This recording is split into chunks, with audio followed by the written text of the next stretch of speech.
Hey, Squatties. Welcome to this week's episode of the Travel Squad podcast. Today, we're airing one of our most popular episodes from the past 3 years. We have hundreds of episodes now, and lately we've been replaying the most well-received and listened to episodes, and you all have been loving it. We're going to keep giving you what you want and give new Squatties the chance to hear past episodes without having to go digging through the archives. New episodes are still launching every other week, while classics like this are airing in between. Enjoy the show and happy Travel Tuesday. Welcome to the Travel Squad podcast, where adventure meets inspiration. We're your hosts. I'm Brittany. I'm Kim. And I'm Jamal. Together we explore international destinations, hike epic national parks, and share unforgettable travel experiences with you, one passport stamp at a time. Our mission is to inspire you to travel by showing you how you can make it work no matter your budget, schedule, or experience level. We bring you along so that you can laugh, get excited, and start planning your own trip. So grab your ticket and your passport. And don't forget your travel insurance. And get ready to embark on a new adventure with us around the globe. Hello, fellow travelers. Hey, Squatties. Hey, Squatties. Welcome to this week's episode of the Travel Squad podcast. Today, we're taking you to Iceland. Jamal and I spent 6 days exploring southern Iceland, and this trip was absolutely amazing. The natural landscapes, the waterfalls, the animals, and of course, the hikes were so incredible. And I know this is going to sound like a bold statement, but this trip has actually made it into my top 5 trips I've ever taken. I agree with Brittany. Iceland is a top travel destination for all the reasons that she just mentioned. I always find it hard to rank my favorite places outside of my top 2. Funny enough, Brittany's dad always gives me crap about it. He's like, where's your top 3, top 4? Because, sometimes I'll change it up. My top 2 is consistent. And I won't say that Iceland made my top 2, but it's definitely top 5 if I'm ranking my top 5 strictly off of nature and scenic beauty. Iceland was just absolutely gorgeous. We were originally wanting to do the ring road around the entire island, but stuck to the southern portion of Iceland, which has a lot of the main highlights that you would want to see.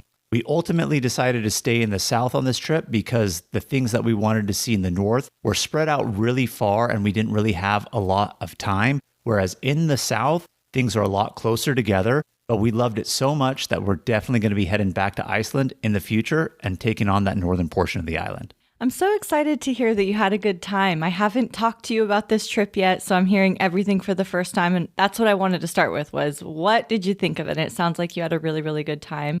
I'm so happy that this is the route that you took because I started looking into Iceland as well for later in the year so that I could see the northern lights. And I didn't even know your exact route, but I was also kind of looking at the southern road trip route that people take.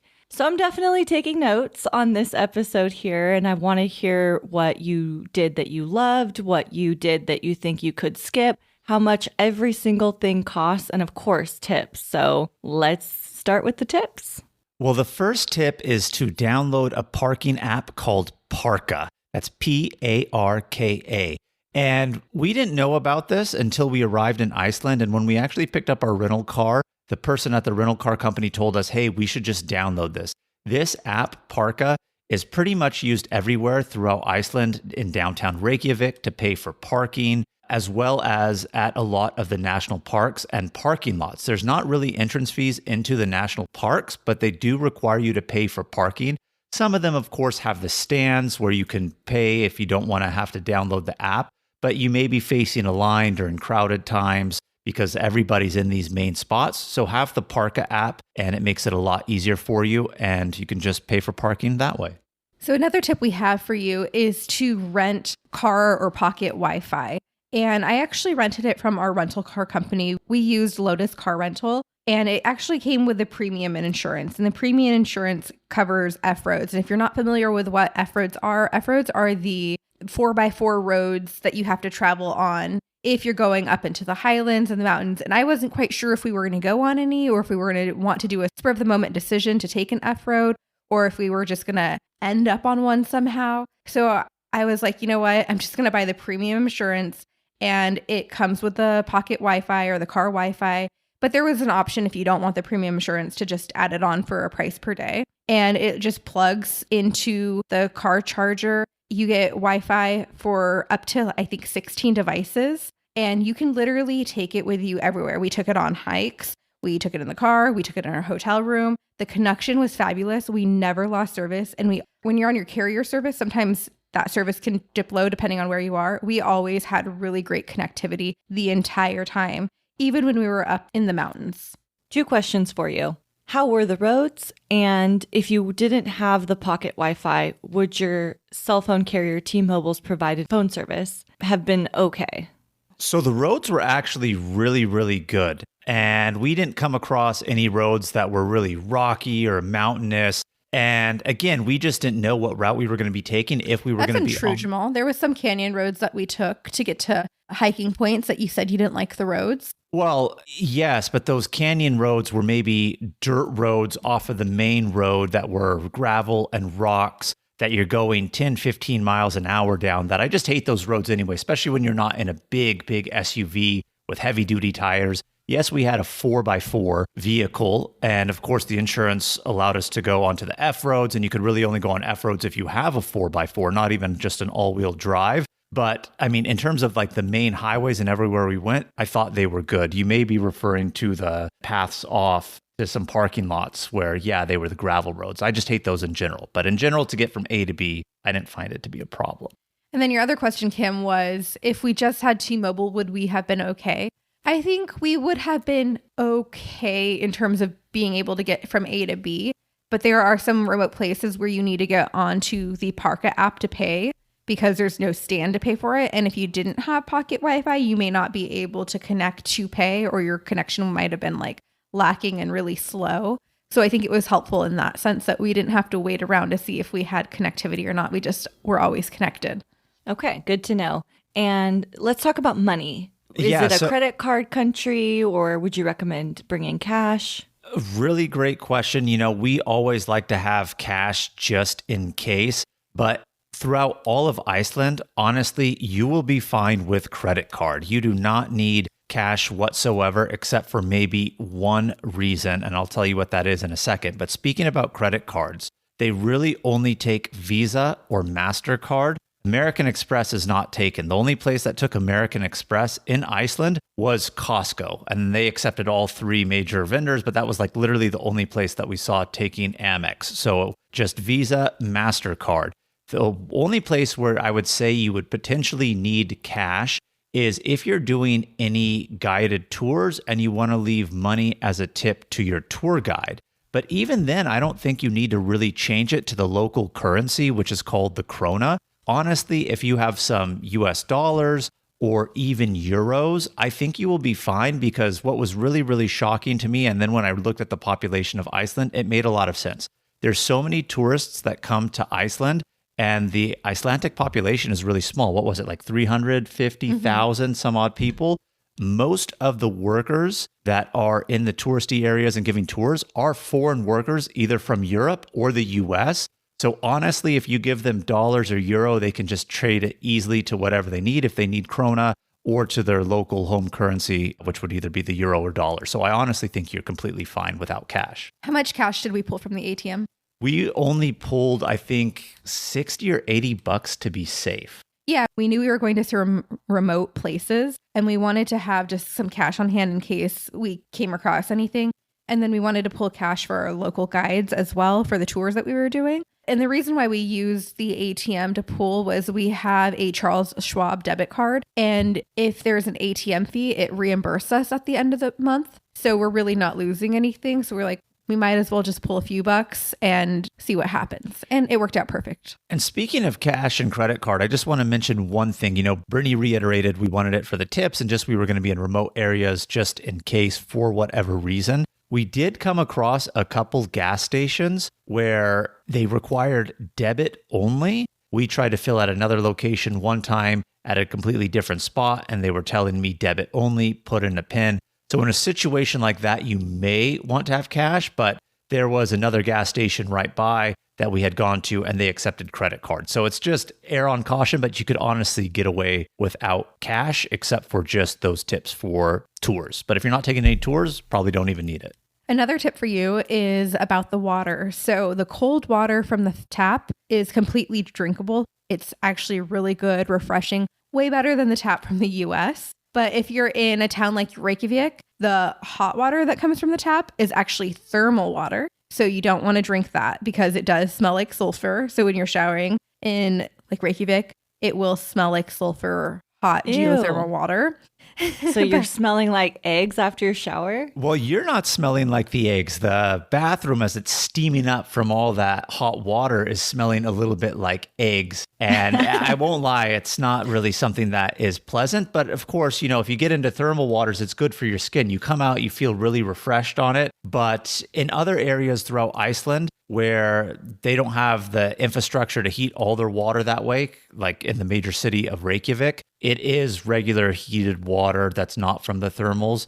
So outside of Reykjavik, you don't need to expect to smell the sulfuric smell with the hot water. But basically, point in a nutshell is don't use the hot water to actually like make tea or coffee. In a lot of the rooms, they'll give you the little kettle pots. So you'll want to heat up the cold water that way. But the cold water, absolutely delicious to drink. It's all like glacial melt water. It's fantastic. And our last tip for you is packing warm. Even in the summer months, you want to pack layers. There were so many days where while we were there, it was ranging from like 50s to 60s. And when you're in the direct sunlight, you're warm and we're hiking. I was wearing just a tank top and some leggings. But then when you're near the glaciers, I was bundled up in 2-3 layers. So just make sure you're packing accordingly and having enough layers to take on and off. I mean, every day where we were, it was a constant, I don't want to say struggle, like, oh my God, we were so hot. I mean, like, honestly, the average high was 56 degrees. But if you're doing movement and again, in that direct sunlight, we were like, oh, we need the AC, we need the heater, AC, heater, AC, heater. And that was like literally every other time we got back in the car, depending on our location, it was back and forth that way. So have those layers. You all went in July. How was the sunlight? Ooh, yes. Part of the reason I wanted to go in July was because we wanted to chase the midnight sun. So sunset didn't set until about 11:50 on the first day, and it would rise again at around 3:15. But in that time where the sun was supposed to be set, it wasn't really fully pitch black. It just looked like a dusky hour. Yeah, I would say when it says sunset, you actually can't see the sun in the sky. But those few hours, this light is still out there. It's maybe those first 10 to 15 minutes after a traditional sunset where you just see the colored layers in the clouds and it's still bright and light. That's exactly how it is. So that we didn't see darkness for a week. So every single hotel had blackout curtains. Well, that's good that they had that at least. So if you're thinking about going for the northern lights, though, Kim, it's going to be dark constantly for you when you're there. Maybe there might be a little bit of daylight here and there, but it's going to be dark. So the scenic spots that you're going to want to go to, the waterfalls will be frozen over. Probably can't do too much hiking, but you will have a great time with the northern lights if you go during winter. All right. Before we get into what you did every day, I just wanted to quickly mention to our squatties and remind you all that we have a ton of resources on our website for you. We have itineraries, including one for Iceland. We have an episode page for every single episode that we have out. We have a bi-monthly newsletter that you should sign up for because it has a ton of good deals and updates that come out from the squad. So head over to travelsquadpodcast.com and check that out. And now let's get into what you did day one. USAA knows dynamic duos can save the day, like superheroes and sidekicks, or auto and home insurance. With USAA, you can bundle your auto and home and save up to 10%.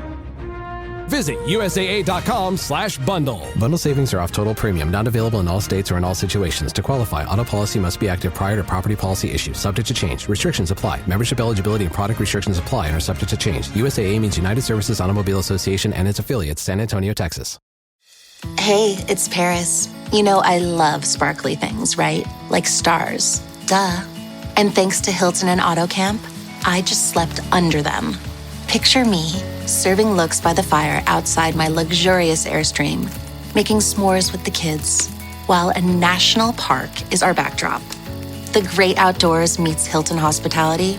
That's hot. Explore all the new ways to stay at Hilton.com. Hilton for the stay. With a major selection of the looks your kiddos love starting at just $4 in the Walmart app, a new school year means a stylish new them. Who knew? Find skater skirts and Crocs that say, I'm casual but cool. Sparkly sneakers that say, it's my classroom, you're just learning in it. And preppy polos that say, I'm the teacher's pet, even if they're mommy's menace at home. Find their favorite styles starting at just $4 in the app. The Walmart you thought you knew is now new. Well, day one was our travel day. We actually left on the 4th of July, and our flight was from San Diego to Seattle, and then from Seattle to Reykjavik. And with the time change, and by the time we left midday, because we left San Diego around 2 p.m., we really landed July 5th in the morning in Iceland. Yeah, so we landed on day 2. We landed around 10:30 because our flight coming over was like about an hour behind. We took a shuttle to pick up our rental car. Well, there was actually What did you fly? Did you fly Iceland economy? Air. Yes, economy. So it was all booked under Iceland Air. From San Diego to Seattle, it was Alaska, your favorite, Kim. And then from Seattle, we flew Icelandic Air all the way through. And yes, it was just economy. But we got really lucky on the flight going over from Seattle to Reykjavik. No one sat in the middle between us. The flight wasn't actually very full. I mean, there were several open seats. I don't want to say there was nobody on the plane, but we got really, really lucky. So we enjoyed that 7 hours with nobody between us. And it was quite comfortable. Iceland Air, they have a lot of leg room in economy. And I really, really appreciated that. Okay, that's good to know. But they don't serve meals. So just keep that in mind. You can buy a meal and you could book one to have on hand. Like there was people saying like, oh, I already pre-ordered a meal. But we just opted to get food in Seattle and then just eat before our flight. And then we planned to sleep on our flight because we were going to land at 10:30 in the morning. Did they do snacks and water or no? They did water, of course, and complimentary like soft drinks, but no complimentary alcohol like you find on a lot of international. And in terms of snacks, no, snacks were 100% you had to buy and pay for. Okay, good to know, Iceland Air. Yeah, so pros and cons, comfortable seats, a lot of leg room, but no food unless you purchase. So we landed in the airport around 10:30. There was someone in the airport waiting for us who was loading up a shuttle car to take to our rental car location, which was Lotus Rental Car. We had opted for the full insurance in advance. So when we went up to pick it up, we got the full insurance. She gave us some information about the Parka app, about the speed limits. Ooh, this is a great tip. They actually have in the remote areas speed cameras. So they really stress driving the speed limit because a speed camera can catch you if you're speeding and it'll just send the ticket directly to the rental car company. Oh, wow. I really hope that does not come to the U.S. I hope so too. And as a matter of fact, they gave us a nice little pamphlet that told us, hey, if you're on this type of road, this is the speed limit. This is the fastest you can go, which is like 90 kilometers per hour, which honestly is not a lot when you convert it to miles per hour. It's actually quite slow. So that's the fastest you can actually go. I was going faster. I won't lie. I mean, I was going on average anywhere between like 110 to 120 kilometers an hour. And I didn't see any cops. And I was thinking to myself, man, like there's absolutely no cops out here. When we returned the rental car on our last day, he's like, okay, let me check and see if you have any tickets. And then he's like, oh, you're good to go. And I was thinking like, oh, maybe like parking tickets. But then I thought, oh, well, maybe they did have like camera for like speeding. And then we got home and Brittany saw a reel or a story that an influencer posted on Iceland. And she was talking about how she got several tickets from those speed cams. And I was so lucky to avoid them. So when you think you're okay, you're not okay because you can get caught. I just probably got really lucky. Big Brother is watching out there in Iceland. They are. So yeah, we got our car and they actually gave us a little USB thing that had like 3 slots because you plug your Wi-Fi into one of them. So then there was like 2 other USB ports for our phones, which was really nice. And then once we got the rental car, we knew Iceland is going to be an expensive country in terms of food. We were like, all right, let's go to Costco, pick up a few supplies, of course, things that are non-perishable because we just want to have snacks. So we went to Costco, got apples, bananas, peanut butter. So that way we could have peanut butter with our apples. That's a lot of peanut butter. It was, but you know what? Costco in Reykjavik, it's not like here in the US where they sell the 2 peanut butters together. They only sell one. So it's not like we got it in too big a bulk. Yes, we did have to leave the peanut butter behind, but we made do and went through a good portion of that. And also with us, we did bring some trail mix nuts. So that was kind of like our snacks and lunch while we were on the road to sustain us. Did you pick Costco over a local grocery store because of pricing? Did you compare that ahead of time? Everything we had read online in advance said that Costco's prices are substantially cheaper than the local grocery store. So we just went straight to Costco. It's also about an hour drive from the airport to downtown Reykjavik. And so we knew we were going to lose some gas and we wanted to be prepared for the next day. And Costco had a gas station, which is going to be a lot cheaper than the local gas stations. So it was kind of like a twofer right there. Do they pump your gas for you or you have to do it yourself? You have to pump it yourself. Bummer. I know, it's all right. It's not like Oregon or other foreign countries where sometimes they pump your gas. You had to pump it on your own, but no biggie. Yeah, so after we were done at Costco and getting our snacks, we went to check out downtown Reykjavik. It's a cute, small, walkable town with, shops and restaurants. So I would just recommend parking on the street, paying through the Parka app, and then just wandering around the area by foot. There are a few highlights that you should definitely do. There is, and I just want to say this in advance, we are going to butcher the pronunciation. The Icelandic language is so tough. So I apologize in advance. And I just want to say, we went through every place that we're going to talk about here, and I Googled how to say it phonetically. And sometimes I came across 2 or 3 different ways to say it. So we're trying our very, very best. It's very hard, so forgive us on that. But you guys will make do nonetheless. You'll know what we're talking about, I hope, here. Jamal, how do you pronounce that church that we went to? It's going to be Hallgrímskirkja. Hallgrímskirkja. Yeah, I know. And it sounds nowhere like it's spelt, okay? So, but it's the big famous church in Reykjavik. You're not going to miss it. If you just ask somebody, oh, where's the famous church? They'll know exactly what you're talking about. It's Hallgrímskirkja.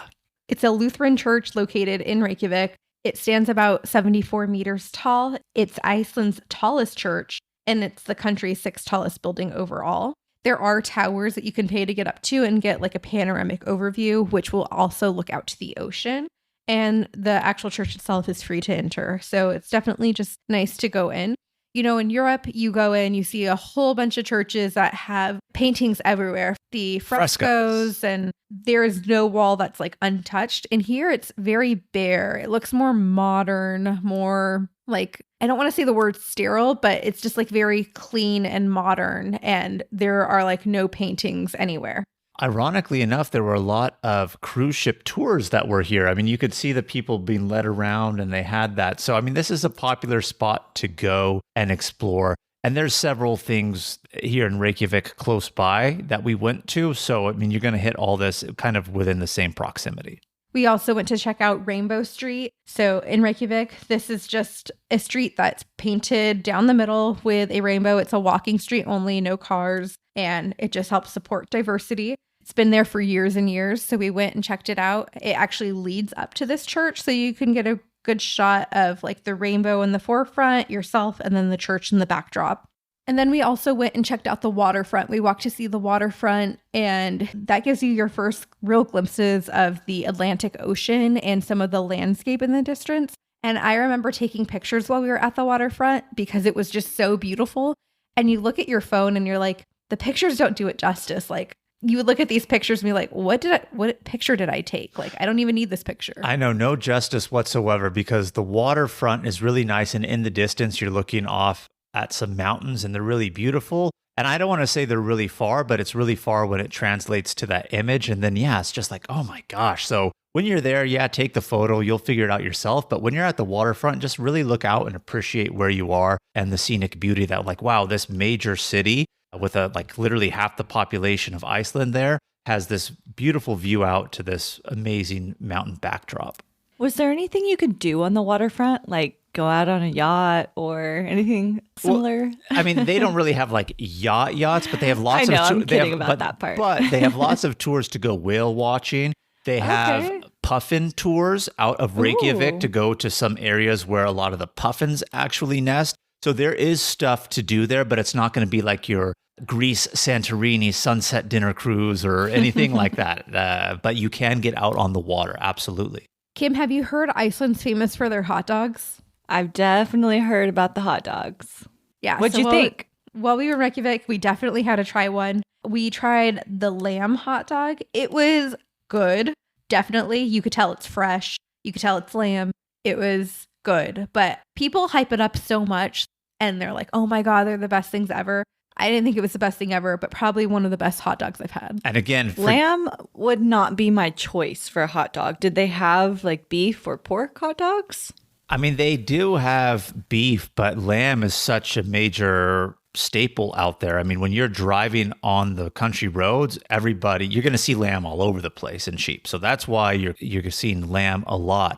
And right by the church that we were at, there's this famous hot dog stand. Again, forgive the pronunciation. It's called Vikinga Pulsur. And if you Google, this is really where you're going to see everybody say, oh, try this hot dog stand. And that's where we had the lamb. And what's funny is it's not even like a hot dog in the sense that it was a dog or a stuffed wiener. It was just literally shaved lamb on top of a bun with some sauce, crispied up onions. It was good, don't get me wrong, but completely different than what I anticipated a hot dog. Whereas if you got the traditional, then it was actually like a dog, and that was also lamb too, but just a little bit different because it wasn't the shaved lamb.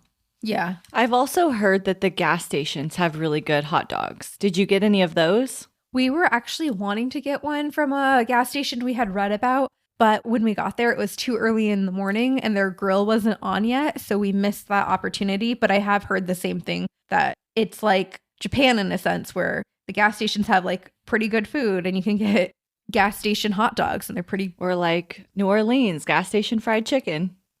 I know, exactly. Right? And just to give you an idea of the cost, that lamb hot dog was what, around 11 or 12 bucks? I mean, that's just the prices that you can expect to see. Also, we just split the hot dog. So Brittany and I tried some fish and chips from the Reykjavik fish restaurant, which was not too far off. Because of course, you're on the water. Seafood is a popular staple too. We had to try that and just get that little fixing out of our way because I love me some fish and chips. And then we went to our hotel and we called it an early night. I think I got 9 hours of sleep, which is unheard of on vacation, but we were tired. But before we went to bed, our hotel included a hot tub, which is also like a natural spring. And then it also had a sauna. So we got into both. Was it in your room or just on the property? Just on the property. Oh, okay. What was your hotel called? Hotel Viking. And let me tell you, the breakfast buffet was absolutely amazing and delicious. Ooh. But the bathroom was probably one of the worst bathrooms we had. Uh-oh. Tell me all about it. It's just so small. It smells like the sulfur. And like literally the sink is so small that like if you're brushing your teeth and you put the water pressure on too much, the water is coming out of the sink and onto the floor. So it's just like... It's like a cruise bathroom. Yes. You felt like you were in a cruise bathroom. And I feel like that's pretty up to par for a lot of places in Europe or other countries. And I know Iceland isn't on the actual European continent. It's an island, but it's still technically Europe. So, I mean, it's shooting for par for what restrooms are really like. But minus the restroom, honestly, the breakfast alone was worth staying here at Hotel Viking. And what I mean by that is, like we said, everything in Iceland is pretty much expensive. So if you're going to get a free meal in the morning and a good one, like take up on it, because this hotel wasn't very expensive. It had a nice theme. It's called Hotel Viking. The outside of the building was really nice. There's Viking statues and wood carvings. I really did like the theme, but the breakfast spread was like meats, cheeses, eggs, had really good oatmeal. They had a waffle machine, but it was a thin waffle. Ooh. And then they had like some peanut butter or Nutella and all sorts of stuff. It was delicious. And so, I mean, just staying here just to get a free meal in a place that's actually really expensive, let alone a good meal, I think is a win-win. And the hot tub and sauna situation was really nice to enjoy on day 1 too. How hot was it in the sauna, Jamal? Gosh, I don't remember. How hot was it in the sauna? 105 degrees Celsius. Ooh, that's hot. Oh, wow. And was this the video I saw on Instagram stories of Jamal sleeping in the hot tub? No, that was at a different location. Jamal, this is becoming a pattern for you. I know. I'm falling asleep these days. I'm tired. I'm tired. Brittany Jamal really works it out of 40. me. I know. Not all meals are created equal. For instance, Breakfast has the spicy egg McMuffin for a limited time, and lunch doesn't. McDonald's breakfast comes first. Ba-da-ba-ba-ba. My cat Freddie loves to be brushed and cuddled. But stirring up his cat allergens meant sneezing and itchy eyes. Then I found Purina One Live Clear. It's cat food that reduced the major allergen and my suffering in as little as 21 days. Now, we feel closer than ever. If you have issues with cat allergens, you really need to try Purina One Live Clear. Try new Purina One Live Clear today. Purina One, a difference from day one. This episode is sponsored by Friskies, who would like to tell your cats hi. Now, if that didn't get your cat's attention, there's one thing that always does the trick. Just pour some Friskies crunchy food in the bowl and you'll hear those paws come running. Works every time. With so many Friskies choices, you can always bring your cats running from their secret napping spots. There's always more to explore. See for yourself at friskies.com or visit your local store. So we got like 9 hours of sleep that night and we woke up on day 3, and this is where all of the action starts to happen and we really get into our Iceland trip. So we were headed to a national park in the morning. Bear with me with the pronunciation. It's called Thingvellir National Park. That's crazy because it's spelled like Thingvellir. I know. I don't even know if I'm pronouncing it correctly, but that's how it says phonetically how to pronounce it. But this national park is very important to the Icelandic people.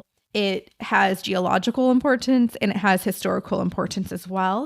It's one of the... How far of a drive was it from Reykjavik? About an hour.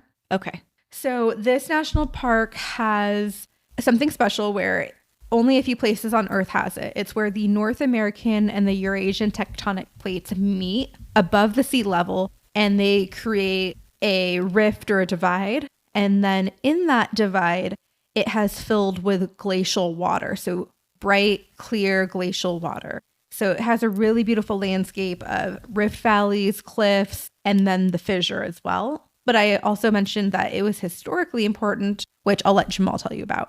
Historically, Thingvellir is where the world's first parliament took place, and it was established in 930 AD. So this was an open-air assembly, and it shaped Iceland's national identity and legal system, continuing to meet annually for over 800 years until they moved the capital actually an hour away to Reykjavik.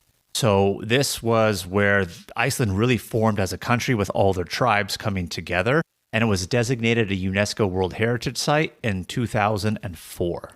Yeah, so we got there. We didn't see anywhere where you could pick up a map. There's like 5 different parking lots. And I don't know if you went to the main parking lot, if they give you like a map, because in the US, when you enter their national park, you have the option to get a map while you're there. But luckily, I had a PDF map that was on my phone. So we just took our little car Wi-Fi device, put it in our pocket, and I was just able to look at the map whenever I wanted to, just by pulling it up on my phone. And the trail is about 3 to 4 kilometers, goes in a circle, so you can just hit all of the different viewpoints and historical significant points as well. But my favorite parts were going to the waterfall. It was called Skogafoss.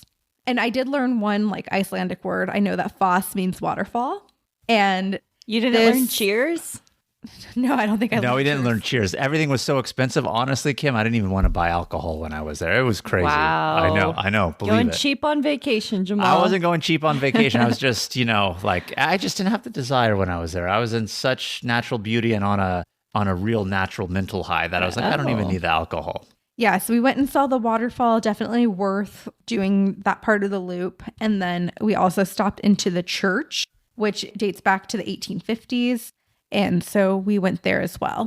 But it's just a nice loop to go around. It's a nice loop. You can walk it very easily. Nice natural overlooks, like Brittany had mentioned. But one of the main reasons we were also at this national park is this was our first guided tour and adventure that we were going to do. We were going to do the Silfra Fissure adventure. Now, Silfra is the name of the fissure of the tectonic plate that Brittany had mentioned of the North American and Eurasian plate actually splitting.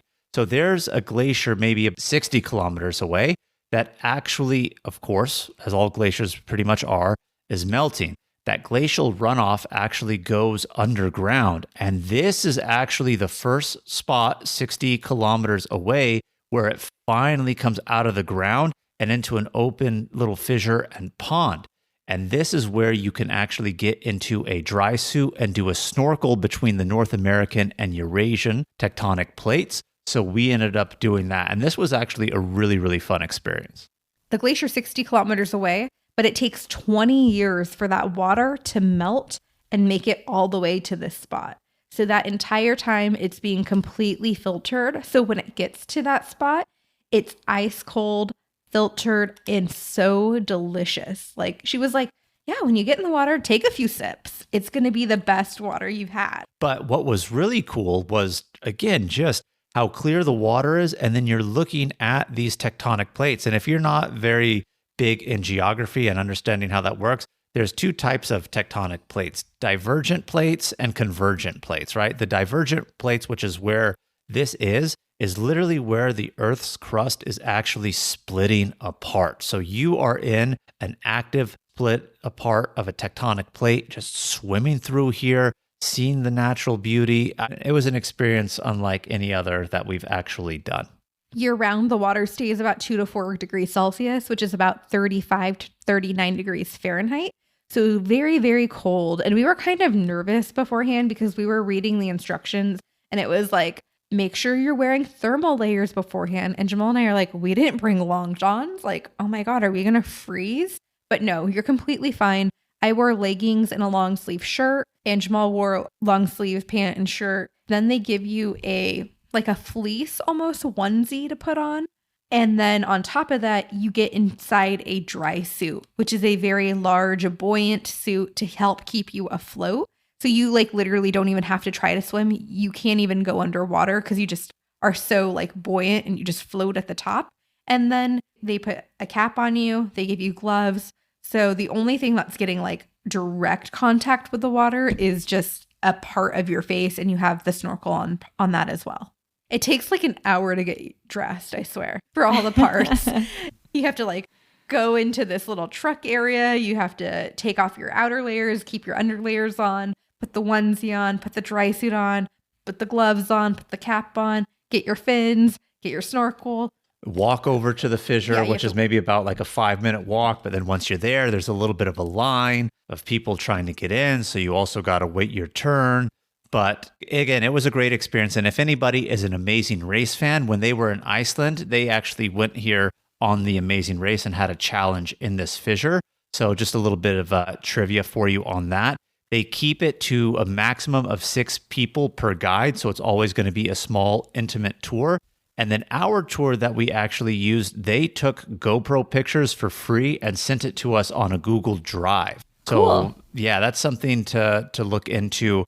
And we actually booked this tour through Get Your Guide. So I would highly recommend doing that. We'll link it in the show notes, and it's also available on our itinerary for a direct click. So you can just book as you go. They gave you a dry bag to put your stuff in while you were here. Like I said, the dry suit makes you feel so buoyant. Kim, you literally feel like you're a floating bag of potatoes in there. Like you just kind of like, I want to feel like that. It's such a fun feeling. And then you just put your head down, look in the water. We probably snorkeled for about 30 minutes with the guide and then probably 15 minutes without the guide at the end because we got to this end point where she was like, you could go down this little Silfra by yourself or you could go to the other side of the pond to see if there were fish, which someone did go to that side and said there was none at that time. But you know, normally when you snorkel, you can kick with your fins. You're so on top of the water that you can't even really kick with your fins. You have to do the frog kick the entire way to like keep you propelled and moving. So it was actually a workout that I didn't even know I was going to get. Nice little bonus there. Yeah. So when we were done with this tour, we ended up changing, getting off of our dry suit, getting back into our regular clothes, which were still on under us. And we had a drive because we were heading on to city or town called Vik that day. But there was a few stops along the way that we wanted to do. And this actually wasn't on our itinerary, but as we were driving to a specific waterfall, which we'll get to in just a second, we came across this. This was called Geyser Strokur. And apparently this is Iceland's or one of Iceland's most active geysers. and it erupts every 4 to 10 minutes. So as we were going through this one little area along the way, we noticed like, hey, there's a restaurant, gift shop, gas in this area. Other than that, why is everyone stopping? Then we saw that there's geysers. So we got out, checked it out, and just watched this erupt a couple times, 3 or 4 times, I believe. Luckily for us, I caught it at its highest eruption on the video because when we first arrived, it was like a little weak one, and then I had it ready, and I was like, oh, I got like a really good one. We were like, let's watch it again, and then it was like a little baby one. So we caught a good one here, but every 4 to 10 minutes. So just take your time, enjoy it. It's cool, natural landscape, and of course, check out the geothermal activity that's happening right under the ground because that's what literally created this entire island. Yeah, this inner part of Iceland in this area with the national park, this geyser, and the waterfall we're going to talk about next, they're all along a route called the Golden Circle. So these are the most popular stops along it. So after we left the geyser, we did go to Skogafoss, which is the waterfall, and it actually translates to Golden Waterfall. So it's on the Golden Circle. And this is one of Iceland's most iconic and beloved waterfalls. It cascades about 105 feet, and it's also from the same runoff as the glacier that creates the fissure. But it's so beautiful, so big. You can either go to an overlook and get a bird's eye view, or you can go down the steps and get pretty close to it. We saw it from a good distance. We got pretty close, but there were people who were going like really close, and you could see how wet they were getting from all of the mist. They were like soaked. Yeah, and we did not go because we didn't want to get wet. Honestly, I feel like where we stopped, we got the best view because as you get closer, like this was almost like where we were at a double falls. And if you get any closer, you're going to lose the double fall aspect. And it's just going to be like, yeah, you're up close, but you're not going to really get to see it in all of its glory and its beauty. So we opted to stay there. But if you have more time, go close, check it out. No big deal. But this was a really, really beautiful waterfall, Skogafoss. And from there, we drove to Vik. From the waterfall, it was about a 2.5-hour drive to Vik. The only stop we made was I saw some Icelandic horses pretty close to the side of the road, and I had to get some pictures of them because they're so beautiful. But yeah, we went and checked into our hotel. We were staying in a little cottage called the Vik Cottage.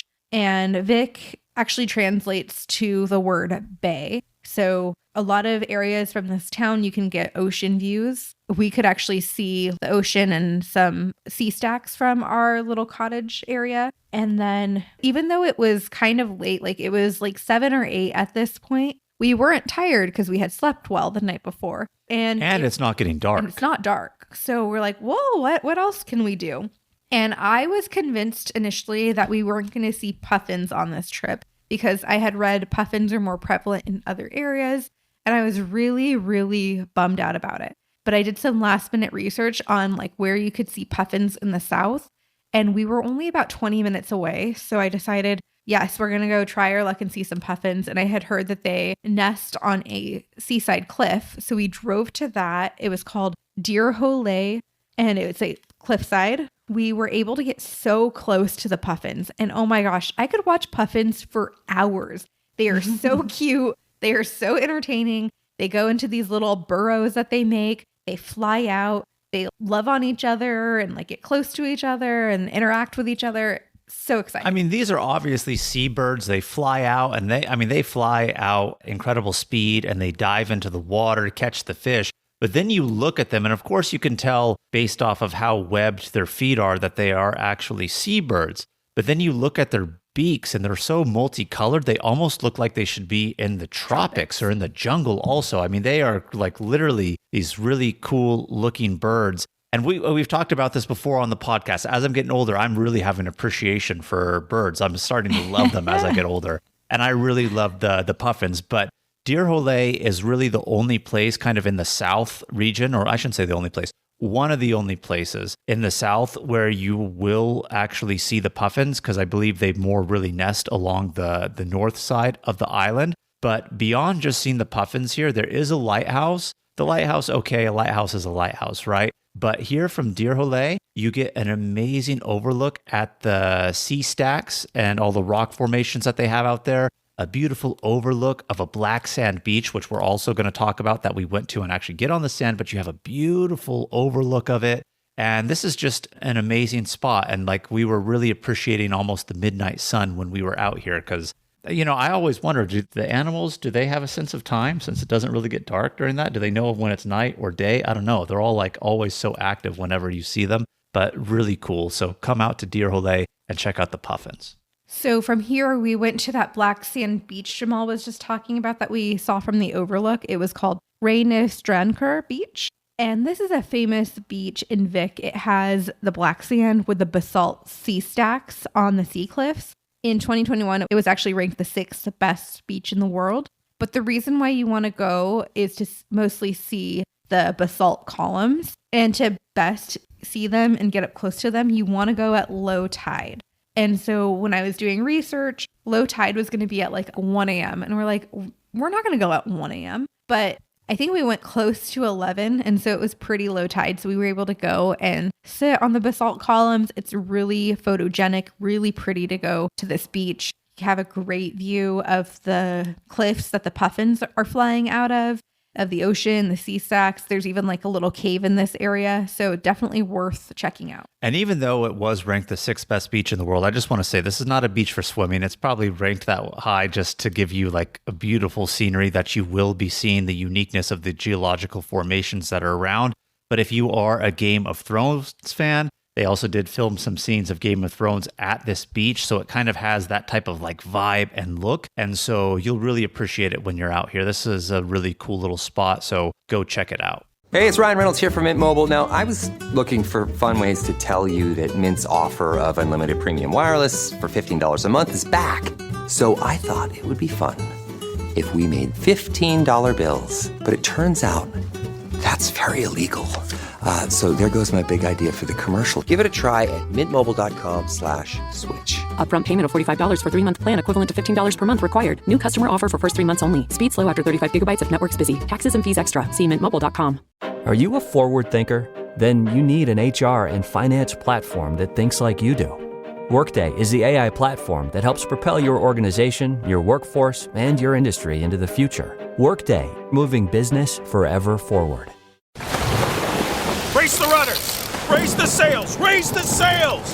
Captain, an unidentified ship is approaching. Over. Roger. Wait, is that an enterprise sales solution? Reach sales professionals, not professional sailors. With LinkedIn ads, you can target the right people by industry, job title, and more. We'll even give you a $100 credit on your next campaign.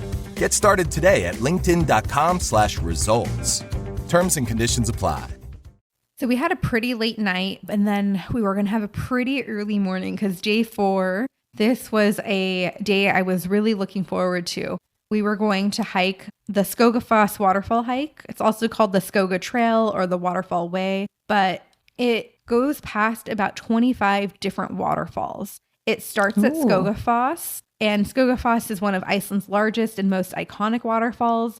It plunges almost 200 feet. About 80 feet wide. So it's a really stunning curtain of water that's plunging down. It has a good mist and rainbow when it's in the sunlight. Waterfall's super accessible. You can actually camp here if you're doing a camper van situation, and you can get really up close. Just the mist is going to get you wet.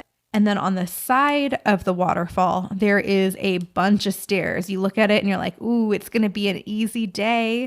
So you climb on up. You get to the platform at the top of the waterfall. And then from there, there's a little gate area and you can continue the hike that will go along a river that creates so many more waterfalls. Like I said, up to 25 that you'll see. This trail actually can go all the way to the next town over.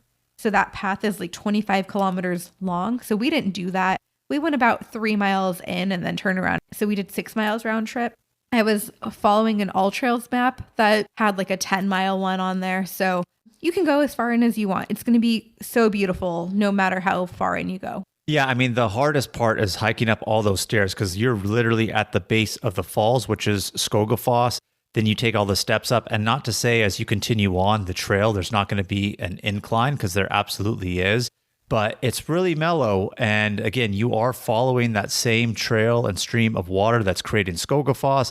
And then, of course, you have all those other 25 other waterfalls that you can see. It's just so beautiful. Minus the waterfall aspect, I don't think if people have been to Iceland or experienced this type of grass color that you will actually see, but it was just so vibrant and green with the rocks and then the water, just absolutely stunning and beautiful. And you might think like waterfalls, how many can you see? You can see a ton of different ones. They're all super beautiful. They were all really impressive waterfalls too, not just like little streams going down the side. You'll see some of those too, but there were a good amount of like really impressive waterfalls. This was my favorite thing that we did. And from the top, you can even look out and see the ocean in the distance. So I thought overall, I gave this hike a 10 out of 10 for scenic beauty. When we were hiking it, Brittany was probably saying this is probably my favorite hike that I've actually been on as a one-dayer. I mean, she was going back and forth between Machu Picchu and the Inca Trail, which I understand, but she's like, as a one-day hike, she was like, this is it. So I think when Brittany said this is like her top 5 destinations, this is why. This is one of the reasons here at Skogafoss. Question on this one. Do you think it'd be accessible in the winter?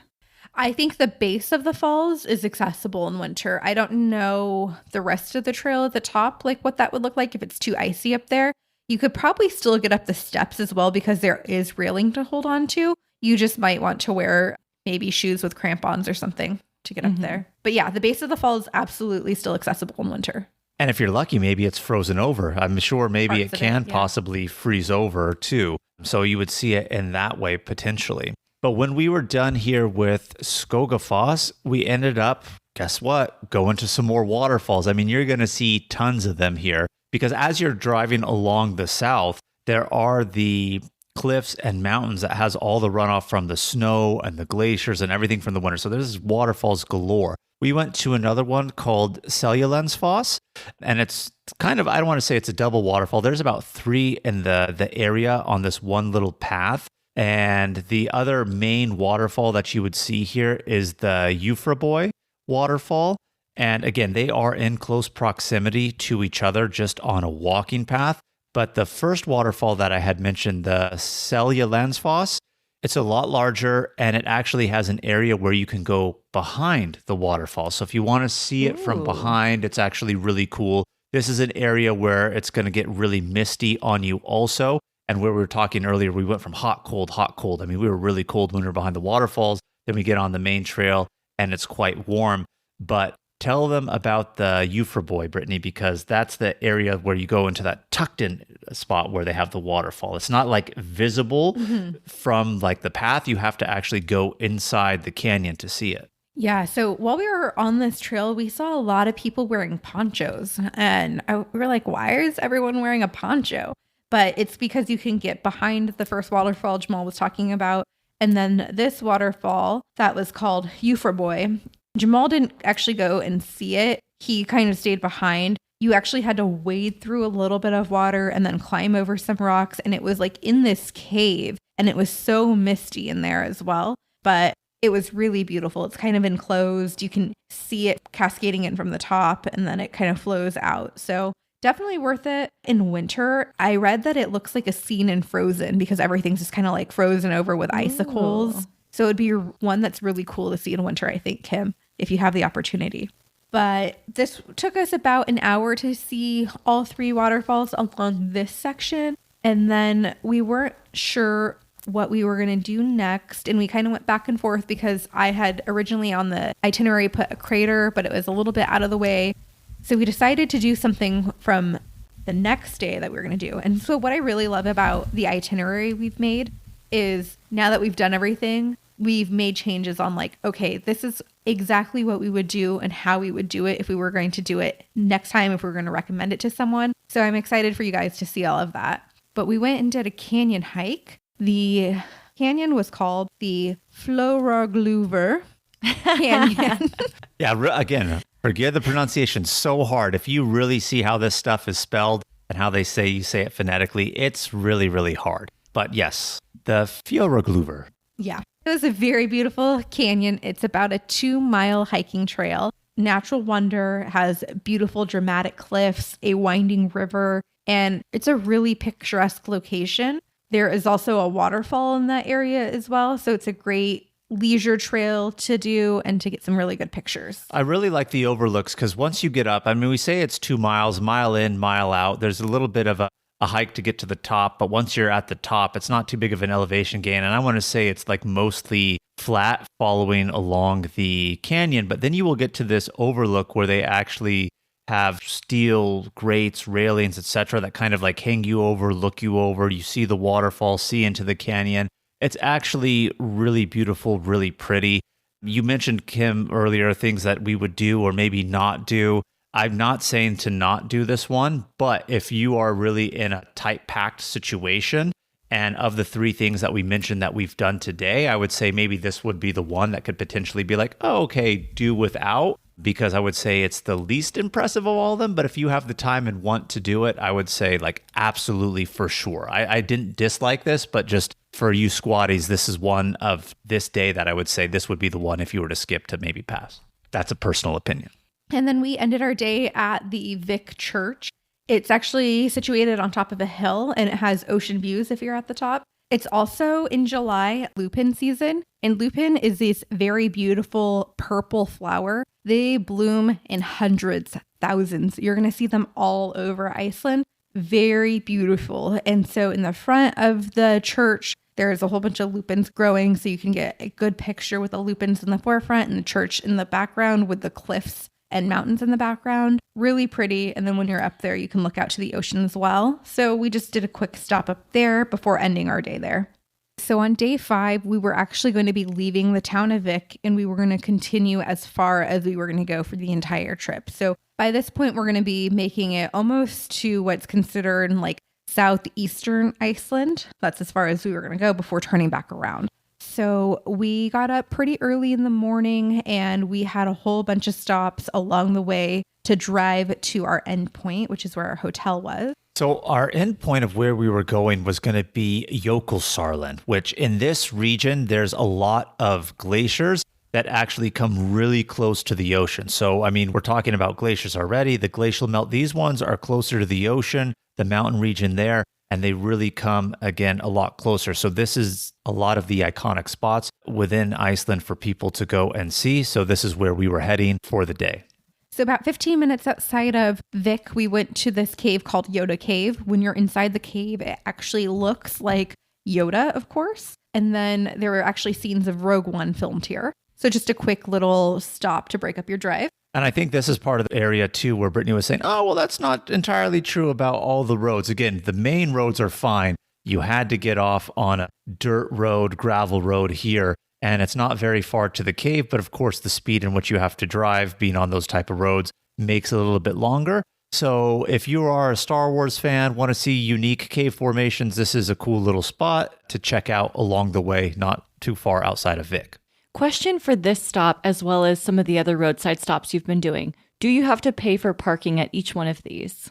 A lot of them, no, but this one, yes. So, I mean, I would say the national park we had to pay for, but most of the waterfalls we did not, like Skogafoss, we didn't have to pay for, but the other waterfalls we did. So it's like 50-50 on whether you have to pay for. I know. I would think some spots would be like, oh yeah, you'd for sure have to pay here, and then not, like Skogafoss, right? But then some of the places here, like Yoda Cave, I mean, you're not going to spend too much time here, and they wanted you to pay. And I won't lie, like only one other car was there. We were the first one to pull up. They pulled up behind us. I knew I was going to be no more than 5 minutes, so I did not pay, but parking is required. I know. Parking is required in this section.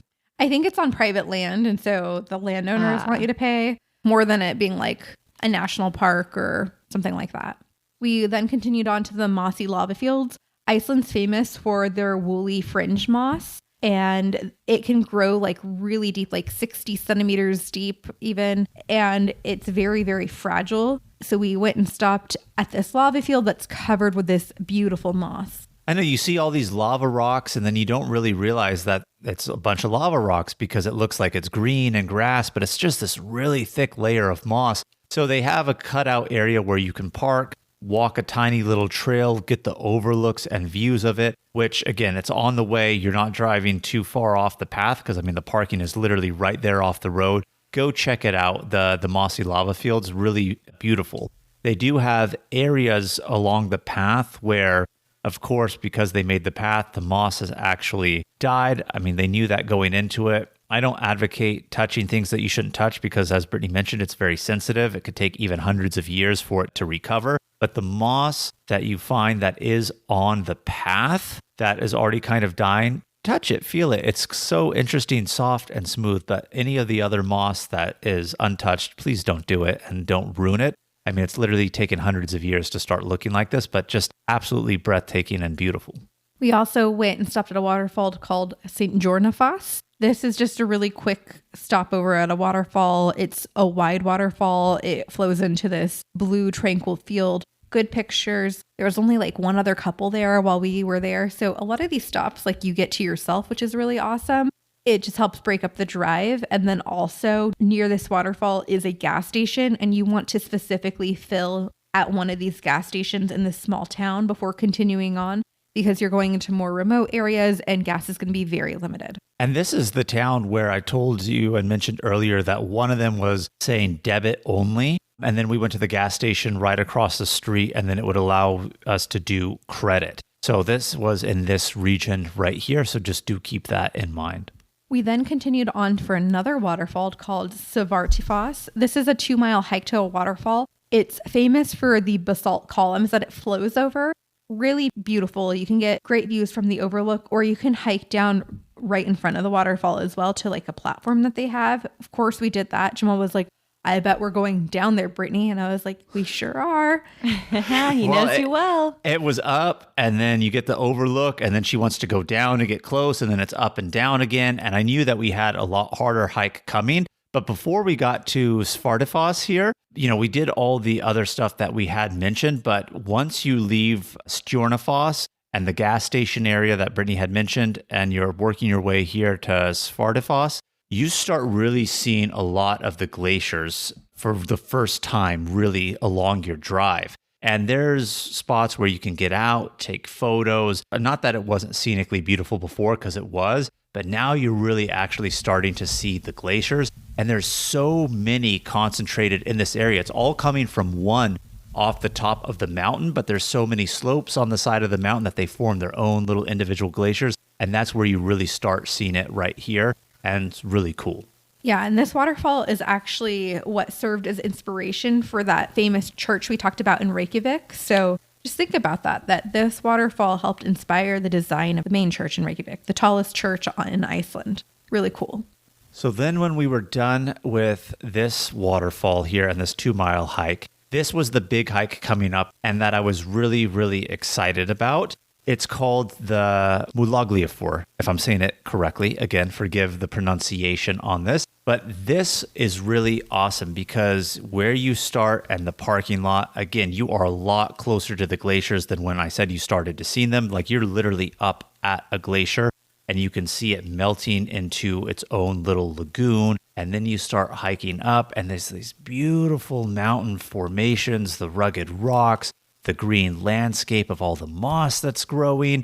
This one is a burner. I mean, I like to say I am a good hiker. I really do believe it. It's 3.6 miles round trip, so 1.8 up, 1.8 down. But in that 1.8 up, you are gaining 1,200 feet in elevation gain. So really fast incline.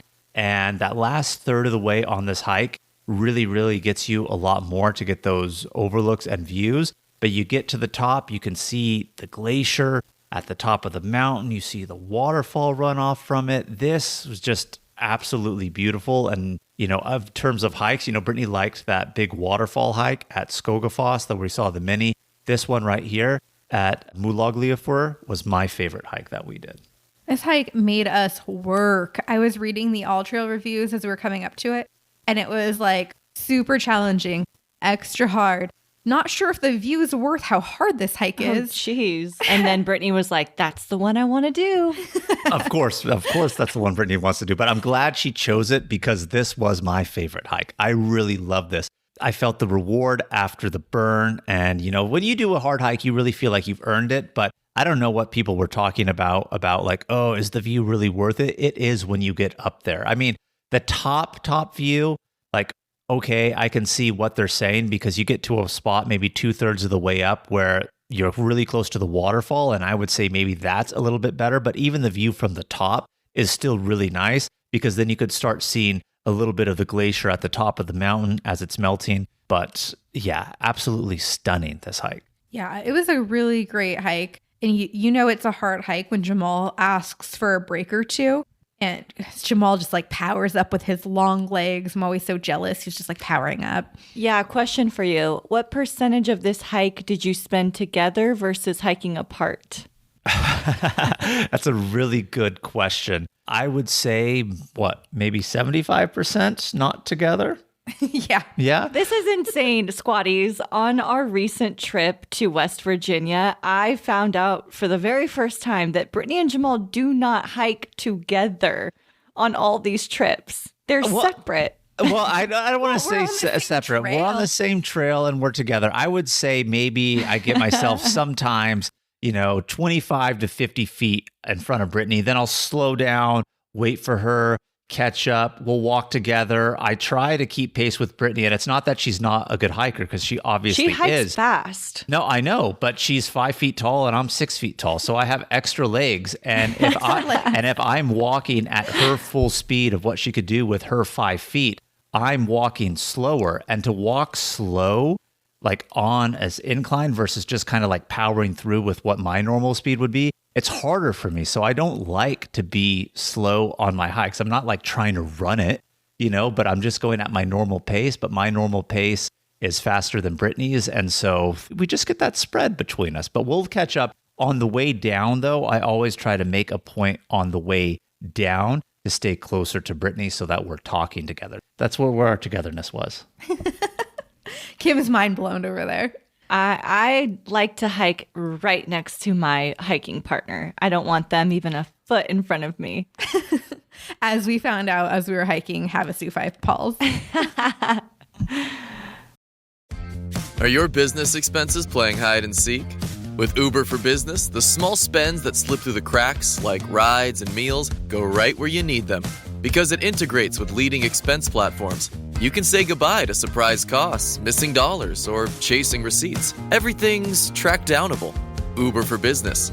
Make small steps that make a big impact. Learn more at uber.com/small steps. Got some good news for your ears. More of that good stuff is coming up. And even better news for your hair. The best hair care is at Sephora. They've got all kinds of products for every kind of hair. From brands like Amika, Kerastase, Day, and K18. You knew where to get great audio. Now, you know where to get great hair care, too. Sephora.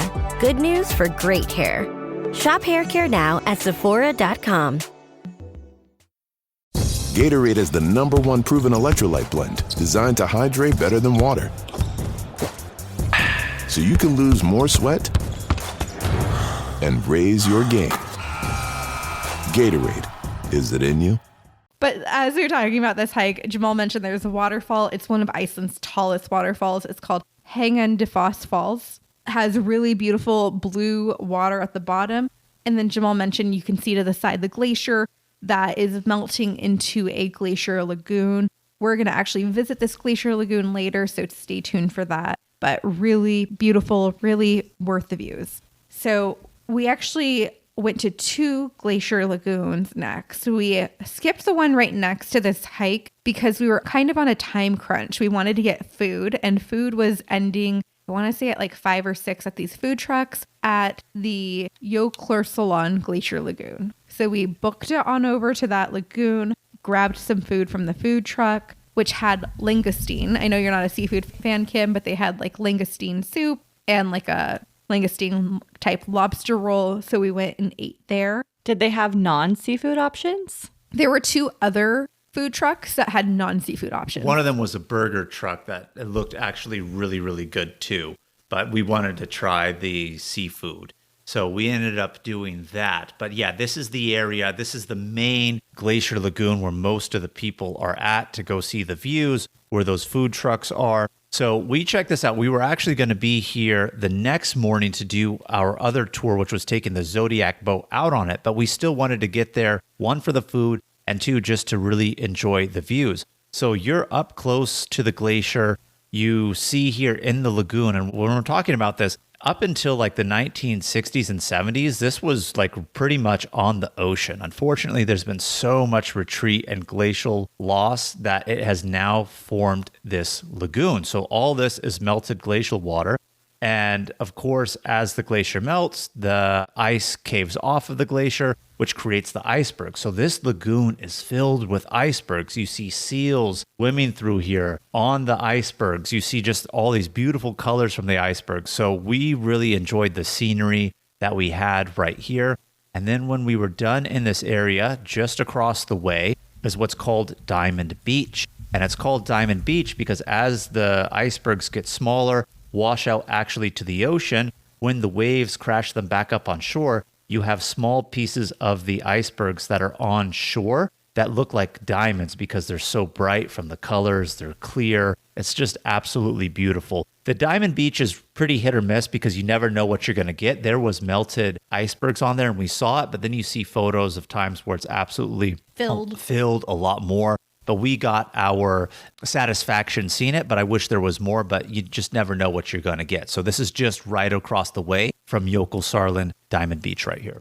And then we went back to the smaller glacier lagoon, the Fissure Lagoon. This is a smaller glacier lake, less popular than the Jokulsarlon Glacier Lagoon. And this is the one that you could see from the canyon hike that we previously did. We actually liked the scenery of this one more because the icebergs were closer to the shore. And it's smaller, so you get like a really good feel of what this really looks like, where the other one is very large. And so to really experience that one, you want to actually get on the water. So if you're going for views, I would say this one's a great one for like views and pictures, and then go do the Zodiac tour on the other one, which is what we did later. But don't miss it. Don't miss it. But this one actually has one spot too in the parking lot where they do the boat tours on this lagoon right here at the Fissure one. But the majority of the other glacier lagoons are on Jokulsarlon. So they do have guided boat tours here, but I would recommend doing it on Jokulsarlon because the glacier is a lot bigger. The lagoon's a lot bigger. You're going to see a lot more doing it on that one than on this one right here. But definitely stop in the parking lot to get those views.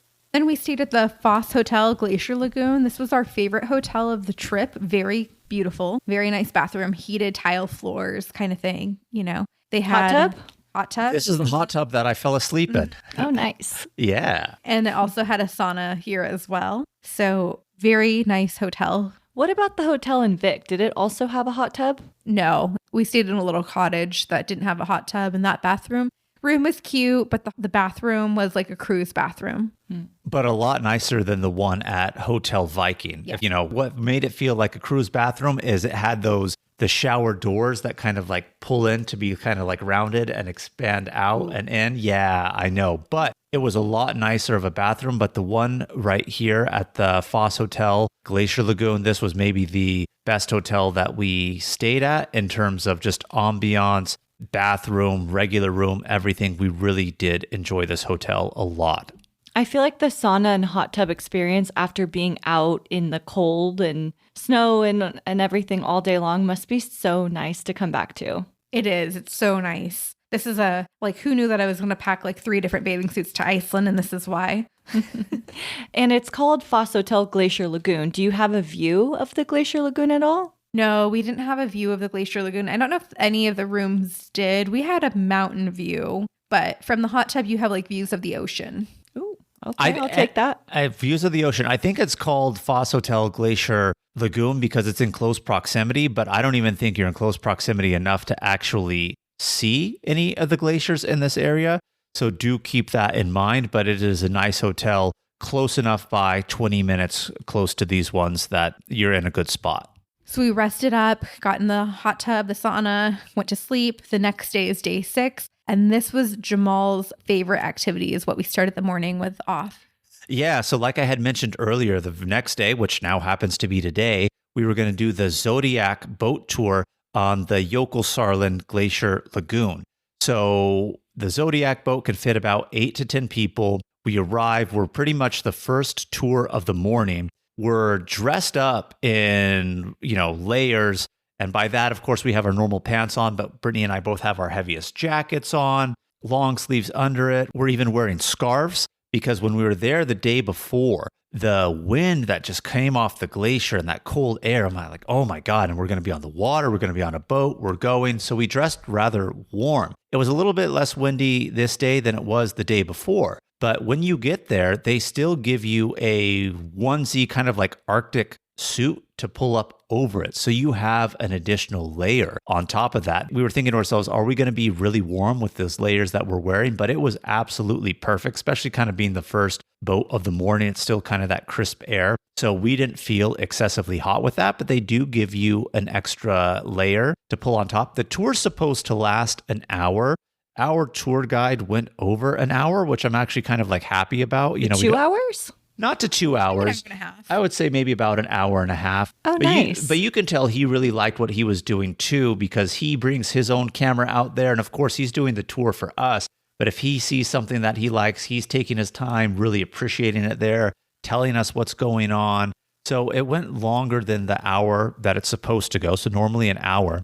But we literally got up close to the glacier, right? The lagoon is huge as it's retreating. So we're sailing through all the icebergs, speeding through it. Then he gets as close as he can for safety reasons, not getting any closer to the actual glacier, but you still are really close. And he's like, you know, earlier this morning when we were out on here, when I was doing my initial run, I heard some cracking. We may see something today, may see some caving. We did not see any big chunks come off. But when we were actually really up close and at the closest we can get, we started to hear a little bit of the cracks. And he took us to this one area where it's starting to create like a natural cave in the glacier where it's melting. And not a big chunk, but we saw a small chunk break off. And I couldn't even believe how loud that baby little piece was. And you always hear this all the time, especially me when I'm watching like nature docs. So if people do, you'll know what I'm talking about. But they say when that ice cracks, it's so freaking loud. A baby piece cracked and it was so loud. I can't even imagine a piece 10 times or 100 times more, because the piece that we saw fall was so small, but it was just so loud. And it's kind of one of those sad things because, of course, it's melting and you don't really want it to melt, but you also want to see it. It's like a kill on a safari. You don't really want to see it, but you also want to see it. And that's how I felt when we were here. And I really loved the experience out here on the lagoon. It was just so beautiful on the boat, sailing through that. And then we saw the seals on the ice, multiple of them, just breathtaking. I think he said we were going about 8 kilometers into the glacier. So from the shore to the glacier, it was about 8 kilometers that we took. Got really close to icebergs, got really close to the glacier, got to see the seals. And then there was like a whole bunch of birds in the sky. And he was like, oh, what's going on? What's going on over here? And the birds are just making all of this noise and swarming around. And they were all chasing a raven. It was these seabirds chasing a raven. And so we got close to that area. The raven actually docked onto like a rock that the birds nest on and stole one of the seabird's babies to eat and take to her babies. And so we got to see that, I guess, kill in a sense because it had the baby bird in its mouth. But they were flocking all around that raven, making a big scene, but did absolutely nothing. They were just like letting it take the baby, and it eventually did. So that was interesting to see, just even the wildlife that's out there created from this little environment of the glacial melt. Really, really humbling and cool. And I just want to stress how blue the icebergs are. And just the color. This was my favorite thing. I talked about the day before that hike being my favorite hike, but in terms of activities in Iceland, the Jokulsarlon Glacier Lagoon Zodiac boat tour was my favorite thing. From here, we were going to head back all the way to Reykjavik. And from this area to Reykjavik, it's about a 5-hour drive. So to break it up, we stopped at the Curid crater. The Curid crater is a volcanic crater which has made into a lake now. It's only 6,500 years old, so it's not that old, and it's one of the most recognizable volcanic craters in Iceland. Jamal would say that we could skip this off the itinerary. Pass. So you would rather do the 5 hours straight through than make this stop to break it up?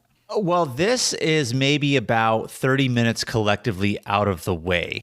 15 minutes in, 15 minutes out. Yeah, 15 minutes each direction. So like I said, 30 minutes out of the way on the way back to Reykjavik. Now, If you remember earlier, Brittany was saying, I forgot on what day, but we were trying to figure out what to do. And this is pretty close to Reykjavik. So she wanted to go out of the way originally to go see this, which no big deal because on our way to Vic that day, this wasn't on the way. So like, I get it, right? But it's cool. And it's one of Iceland's most popular tourist attractions to see. But also at the same time, it's a crater. It's not a big one. And there's water at the bottom. And okay, like I'm not impressed with it. Like to do it, sure. But don't go out of your way to do it. That's my honest opinion about it. Brittany liked it. That's one of the things that I love about this podcast. And when we get reviews, people say they love how we all have different opinions on things. This one, it could be a pass in my opinion. Yeah, the caldera is about 55 meters deep. It's 170 meters wide.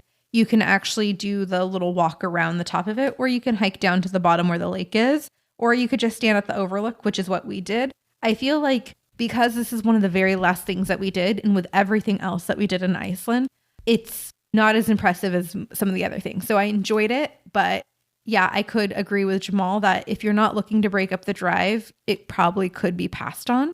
We also broke up the drive a little bit by eating lunch back in Vic. So you could just do that instead and skip this and then get to Reykjavik a little bit early because we were ending our day in Reykjavik doing the Sky Lagoon. We kind of saved this for like our very last full day. We were super excited about it. So that was how we were wanting to end it. But take it or leave it. We put it on the itinerary. I did put a disclaimer on there that if you're running low on time to skip it. And that's one of the things I love about our itineraries is you can personalize them, customize them, and we give you little squad tips here and there. And to reiterate, we're talking about the potential disclaimer to skip the crater, not Sky Lagoon. So I want to talk about Sky Lagoon because everyone, when you talk about Iceland, has heard of Blue Lagoon, right? Blue Lagoon's iconic. And Sky Lagoon is also something very popular to do too, getting into the thermal waters. Now, Blue Lagoon, when you do all the research on it and you really see people's honest feedback, they'll say that Blue Lagoon is really pretty for the Instagram shot. It's called the Blue Lagoon, yes, because the waters look a little bit blue. So it makes for that really iconic... Little bit blue. I would say they're very blue. Okay. Thank you for the correction. You are very right. I don't know why I said a little bit blue. You are correct on that. But other than that, they say the surrounding environment of the Blue Lagoon is nothing to write home about. You're just sitting then in hot water at that point. Whereas Sky Lagoon, it's closer in the city center pretty much of Reykjavik, and you actually have these thermal waters that then they create an infinity pool at Sky Lagoon looking over into the ocean. So you have a little bit cooler of a view and thing to actually look at. And then they really do it up too by making the building look like the traditional caves where they have the grass growing on top of the rock. So it's this really cool environment, but it also allows you to do a spa experience in here, which we also did. Yes, we booked the Pure experience, which was the 7-step ritual. There's another experience called the Sky experience. It's pretty much the same thing, but with the Sky experience, you get a private changing room. We just chose the open changing room. And on property, there's like a waterfall. There's a swim up bar. There's plenty of places to sit while you're in the soak. This episode is brought to you by Cadillac. Cadillac certified service technicians are factory trained to fit your vehicle with the tires specifically developed for it. And with our tire price match guarantee, you get the best fit for the best deal. Let us do the work. Available on select eligible tire brands at participating dealers only. Offer ends 12/31/2025. Terms apply. See dealer for complete details. Visit Cadillac.com/service to learn more. Today's top story, the flavor merger of the century between the Peanut Butter Group and Chocolatey Corp. Joining me is a PBC executive. Thanks for having me, Barry. Now, how did you know the merger and the byproduct of it, Jif peanut butter and chocolate flavored spread, would be a success? You know, it was a gut feeling, a rumbling, if you will. Besides, they're two titans of taste. Very true. Goes great with pretzels. And pancakes. Apples too, I bet. Try Jif PBC today. It's summer. Time to enjoy long days, lazy nights, and zero cooking. Because Uber Eats has deals all summer long. So when hunger strikes, don't sweat it. Delicious deals are just a tap away on Uber Eats. Enjoy all your favorite food delivered straight to you. Get Burger King, Subway, Popeyes, and hundreds more local favorites and savor every last bite. Now that sounds like a good summer. Order now on Uber Eats. Terms apply. Product availability varies by region. See app for details. But the 7-step ritual, we're not going to get super deep into it because on Friday we're doing our mini episode on the whole spa experience and walking you through step by step. So I'm just going to quickly go through it. But step 1 is to soak in the lagoon. Step 2 is a cold plunge. It's very cold. Step 3 is a very nice warm sauna with panoramic ocean views. The best sauna I've ever been in. Step 4 is a cold mist. Step 5 is a whole body scrub. Step 6 is a steam room. Step 7 is a shower to wash it all off. And then you're done, but you entered back into the Sky Lagoon for one final soak. How long did you soak? Afterwards, after the ritual, or just in total? Before and after. Oh, we probably soaked at least 30 to 40 minutes beforehand. And then afterwards, we probably did 20 or 30 minutes afterwards. Mm-hmm. But we spent a lot of time in the sauna and the steam room. So collectively, we were there a good amount of time. I think we were there for almost 2.5 hours. Yeah, because our reservation was at 7:30. Sky Lagoon closes at 11? Mm-hmm. And we left at 10:30, 10:45. So by the time we got out and changed, it was around that time or close to that time. So we spent a good amount of time there, but just Google photos of Sky Lagoon. Of course, we're not saying if you want to do Blue Lagoon, not to do Blue Lagoon. If we had more time, we probably would have done both, but just we chose one over the other. And we really enjoyed this experience here at Sky Lagoon. I loved it a lot. If I do make it out there this winter, I want to do both. And, I would recommend doing both. If you have time to do both, do both. But we really like Sky Lagoon. And again, we have no reference other than just the reviews of Blue Lagoon that we've read. But I'm sure Blue Lagoon would be equally just as nice. My skin has never felt softer than it did after we left Sky Lagoon. Even after the full body Korean scrub at U-Spa? Yes. Wow. The body scrub that they give you here and the salt and oils for that, and then you get in with that steam room after the fact, and just a combination of everything with the thermal waters. I even felt like really smooth afterwards, and I was like, oh man, this is quite nice. I can see why people are really into stuff like this. And that's how we ended our last full day in Reykjavik. The next day, day 7, is the day we were heading home. We had a 4:30 flight out of Reykjavik, so we spent the morning doing a few last-minute things on the Reykjanes Peninsula. This peninsula is the closest peninsula to the airport, so it's kind of along the way. We went and stopped first at the bridge between continents. Like we mentioned before, the Eurasian and North American plates have that diversion, and there's actually a small footbridge here that you can cross over the divide, and then you can drop down into the sand between the two tectonic plates and get a good picture there. Jamal was really excited that we were going to do this. Yeah, I thought it was pretty cool. Again, I like geology and geography. And so when you're on one side, it tells you, oh, technically you're in Europe. You cross to the other side. Technically now you're in North America. And you're literally crossing a bridge that spans the tectonic plates. And I think that was actually really cool. And we did not do this, but there are visitor centers around in this area. If you go to those visitor centers, they will actually give you a free certificate with your name on it saying that you've actually crossed from Europe to North America or vice versa. So you can go get those little certificates if you're inclined to do so at the visitor centers out in the region. And then we went to the Reykjanes cliffs. This is the seaside cliffs and sea stacks that are constantly battered by sea waves. They're really beautiful. You can see a lighthouse in this area. You can see some of the birds in this area. Just be careful because the birds can get a little aggressive in this area. Yeah. What do you mean? Well, they have signs actually that says the birds are aggressive, and we'll get to that in just a quick little second because we got some good stories on that. But I don't know if anybody's ever seen Alfred Hitchcock's movie The Birds, where they attack. They kind of do that here. They get really protective in this region.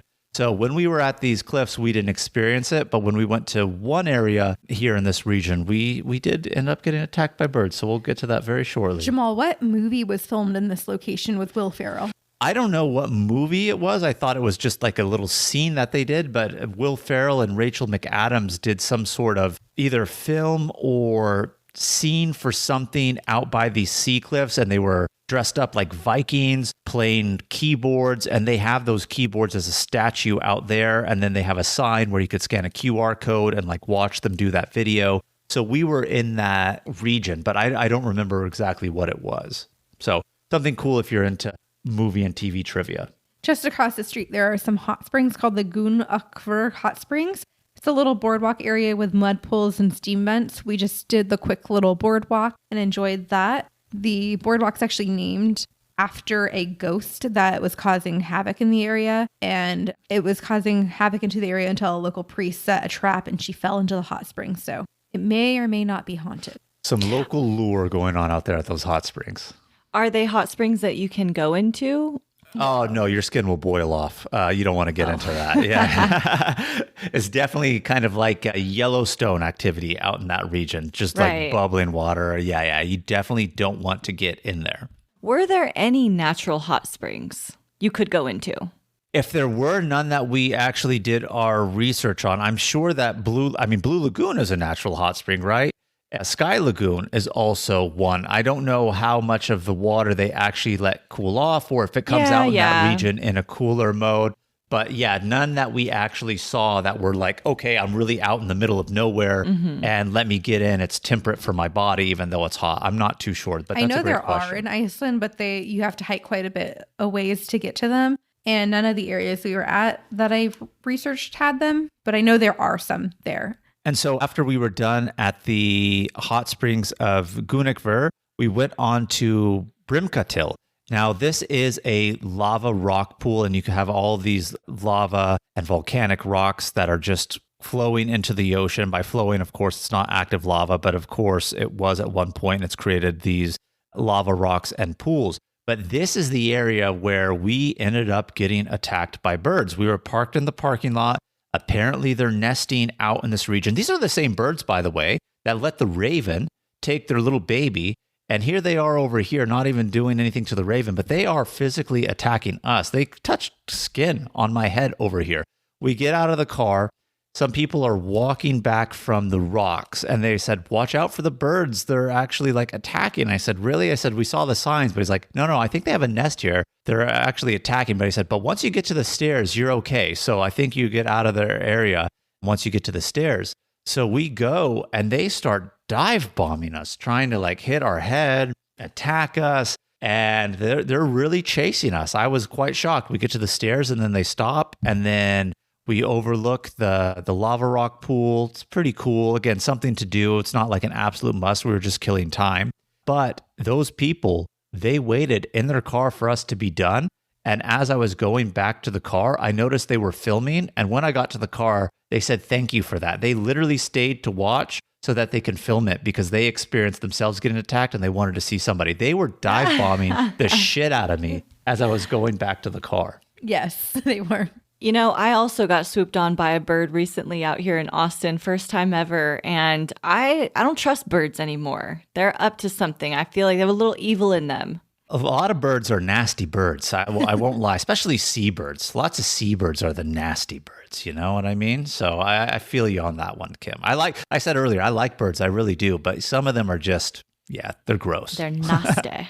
This lava pool, Kim, reminded me of Queen's Bath in Kauai. Oh, cool. The way that it kind of creates that natural barrier. But, it's in Iceland, so you're not going to want to get into the water. You didn't jump on in, put your big sack of potato on? No. I mean, I should have brought that, but no, I didn't. And then our last stop, just to kind of to kill time before the airport, was called the Giantess Cave. This cave is home to the legendary Giantess, who is actually a storybook character. And this cave was designed in like 2008. They have her in the cave. She's about 5 meters tall. She has a bed, her dress, some shoes, and a few other items there. But it's just kind of cool to see in this like seaside town. Yeah, it's basically a famous children's book or series that an Icelandic author has wrote about this one giant. So because it's so famous and they have a natural cave kind of by the water, they've made it a little tourist attraction. It's free to go into where you can go check it out. And it's basically her home. She's in there sleeping. At one point, she actually even farts too, because they have like audio going. So they really keep with the theme of kind of like a little giant going on in there with her giant toothbrush, bed, shoes, curtains. clothes hanging. So just something fun to do if you're trying to kill time. Yeah, this could be a skip if you didn't want to see it or if you're running short on time. And that really wraps up our time in Iceland. We went and returned our rental car to the airport and we hopped on our flight from Reykjavik to Seattle. Sounds like you had an amazing trip. I'm so glad that you went. I'm going to use so many of these tips when I go. But now it's time for questions of the week. Our first question coming in is, I've heard Iceland is expensive. Did it live up to that? I felt like Iceland was expensive in terms of food, and gas were the priciest. We got 2 bowls of soup one night and it was like $43. So food was pretty pricey. And gas is like $8 a gallon when you do the equivalent from like liters and the cost per liter to gallon. It comes to about $8 a gallon. So luckily, the SUV that they gave us was a hybrid SUV. So, I mean, gas was still expensive, but we didn't motor through a lot of it considering how much traveling we did. So do keep that in mind. A lot of people in Iceland too, Brittany kind of alluded to this earlier, can do like the RV or van camping. And there's lots of rentals for that, but they're going to be a lot bigger. So yeah, you're saving on hotel cost, but you're going to be using a lot more gas that way. So depends on what mode that you want to go, but gas is about $8 a gallon equivalent right now. Our hotels range from $200 a night to $370 a night. And then our rental car was pretty pricey. It was about $1,000, including the full insurance. So in total, for 2 people for about a week trip, what was the grand total? $6,068.27. Okay, so so includes the flights, the hotels, food, excursions, rental car, gas, parking. So about $3,000 per person for a week trip. Mm-hmm. I mean, it's expensive, but I kind of think back to what we spent in Costa Rica. And I know we were eating at resorts and whatnot, or even Hawaii, and it's not outrageous. I was expecting higher. We met a couple while we were there, and they had recently gone to Switzerland, and she said Switzerland was pricier than Iceland in their opinion. So it's not the priciest you could be, but I felt like it was pretty pricey. And it could have been more pricey because we did save a lot of money not eating out for lunch every day. You know, we were on the 2 meal per day diet, Kim. When Brittany travels, she literally starves you. You're not allowed to have 3 meals per day. And in fact, sometimes not even allowed to have 2. I know, which is so crazy because when we're home, she's so adamant. Jamal, you need to cook me something. Where's my lunch? Where's my dinner? Where's my breakfast? I need all 3, but we put her on the road. And I try to tell this to her, have that mindset when we're here. You're good. You don't need it. It's mental mindset. Mental mindset. I'm glad we're on the same page, Kim. Second question for myself is, you've seen Iceland in summer now, and you want to go back for the ring road and to see more of the northern sides of things. Would you go in winter, or are you wanting to go again in summer? With what I want to see in the northern section, I would want to go back in summer. I think I would save the northern lights for a country like Finland, actually. That's just my preference. But there's nothing stopping me going back to see Iceland in the winter. It's just going to be a lot colder and probably won't be able to do as much hiking and things aren't going to be as accessible. But if you're going for just the northern lights, yeah, it'd be worth it. All right, you heard it here first, squatties. Thank you so much for tuning into our episode this week. Remember to click on the link in the show notes for the Iceland itinerary. Keep your adventures going with us on all the socials at Travel Squad Podcast, and send us in your questions of the week. If you found the information in this episode to be useful, or if you thought we were just playing funny, please be sure to share it with a friend that would enjoy it too. And as always, please subscribe, rate and review our podcast, and tune in every Travel Tuesday for new episodes. Stay tuned for next week's episode. We have some more amazing adventures and tips in store for you. Bye, squaddies.